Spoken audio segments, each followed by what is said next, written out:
قاہرہ میں حماس اور ثالثوں کے مذاکرات میں اہم پیش رفت کے حوالے سے حماس نے عالمی نگرانی میں ہتھیار ڈالنے پر اتفاق کر لیا ہے۔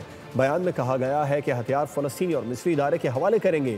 ہم نے امریکہ کو ہتھیار ڈالنے کے فیصلے سے آگاہ کر دیا ہے۔ ہمیں قطر کے ذریعے امریکہ سے اسرائیل کے مستقل انخلا کی ضمانتیں ملی ہیں۔ اسرائیلی ارغوالیوں کی لاشیں جمع کر رہے ہیں۔ لاشیں تلاش کرنے کے لیے بمباری بند کرنے کی درخواست کی ہے۔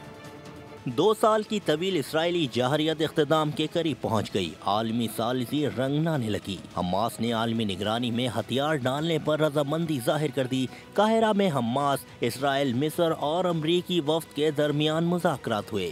غزہ امن معاہدے، اسرائیلی انقلاب سمیت دیگر امور زیر غور آئے۔ حماس نے بیان میں کہا کہ ہتھیار فلسطینی اور مصری ادارے کے حوالے کریں گے۔ ہم نے امریکہ کو ہتھیار ڈالنے کے فیصلے سے آگاہ کر دیا۔ ہمیں قطر کے ذریعے امریکہ سے اسرائیل کے مستقل انخلا کی ضمانتیں ملی ہیں۔ ادھر اسرائیل غزہ پر بمباری ختم کرنے کے لیے تیار ہو گیا۔ نتن یاہو نے رضامندی ظاہر کر دی۔ امریکی صدر ڈونلڈ ٹرمپ نے بڑا دعویٰ کر دیا۔ کہا اسرائیل غزہ سے ابتدائی انخلا کی حد پر متفق ہو گیا۔ امید ہے میرا جنگ بندی کا منصوبہ جلد حقیقت بنے گا۔ سبسکرائب کریں اور بیل دبائیں تاکہ کوئی خبر رہ نہ جائے۔